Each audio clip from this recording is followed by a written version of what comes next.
Good day everyone. Today we will going to tackle about Azure model. So what is Azure model? A for analyze learners. S is for state objectives. S for select methods, media, and materials. U for utilize media and materials. R is for required learning participation. E for evaluate and revise. 1, 2, 3, komunalnya. So in this topic, students will be able to define the Azure model and its purpose in deciding effective instructions. Next is to identify and describe the 6 steps of Azure model in the correct sequence. Third is to explain the importance of each step of the process in creating a successful learning experience. And lastly, to apply the Azure model framework to develop a basic outline for a lesson plan. The Azure model was developed by Robert Enrich, Michael Molina, James E. Russell, and Sharon E. Smaldino. An instructional model for planning a lesson and a technology that will enhance it. And now, let's proceed the first stage of Azure model, the analyze learners. So what is analyze learners?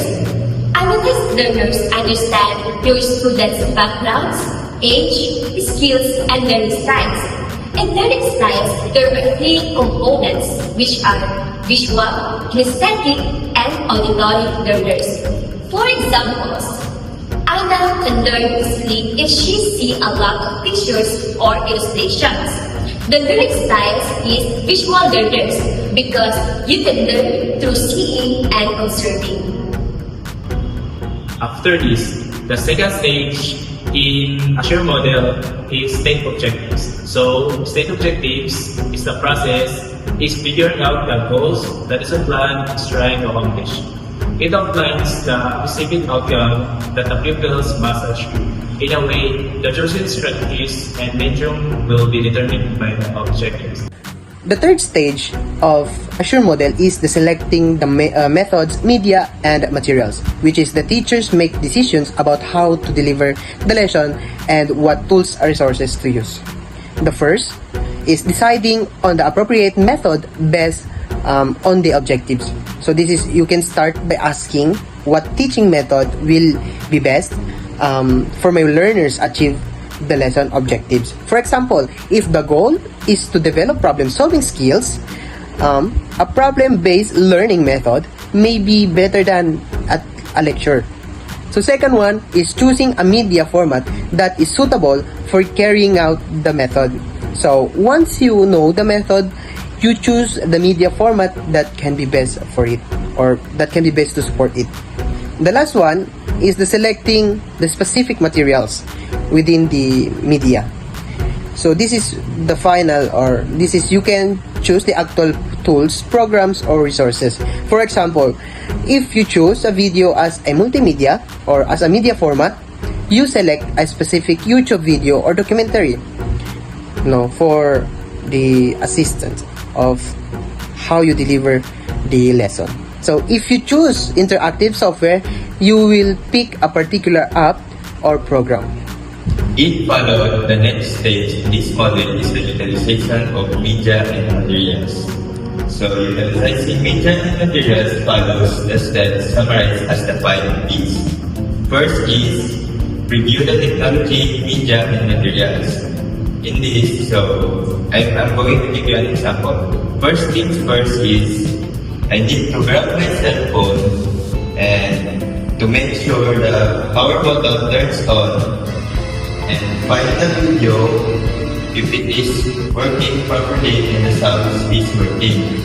If the videos are blurry and the sound is too quiet, I need to fix it before the students can see it.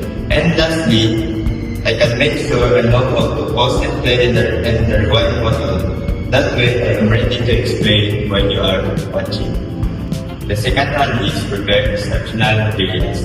So we need to make sure you have a charger, cell phone, laptop, or tablet, and the book you need.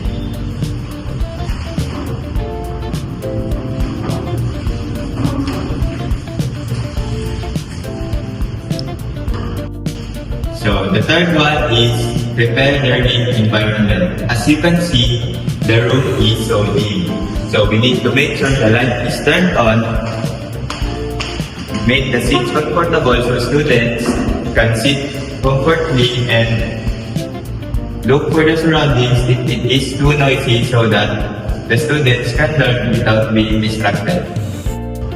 So the fourth is prepare students. So prepare students, we have arouse interest and motivation, state purpose, present overview of the content, relate content with the previous and future topics, explain and communicate vocabulary, tell students how we begin assess.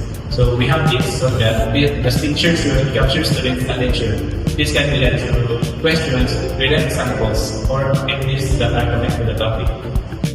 So the fifth is provide the learning experience. So give clear instruction, set a learning goal, maintain attention, questions, provide feedback, make small transition. So students must know exactly what to do during activities.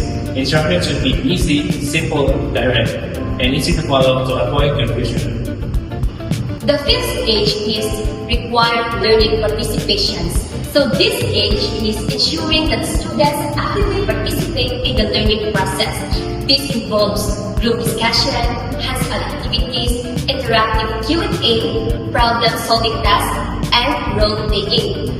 For example, in science class, the students conduct a small experiments to test the properties of waters. So this engagement is hands-on activities. The final stage of Assure model is evaluate. And revise. Evaluate assess whether students state the objectives. For example, quizzes, tests, assessments, or observations to measure students' understanding.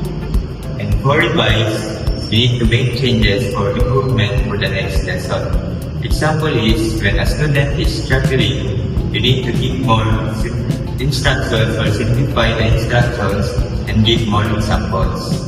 So that's it. Thank you for listening.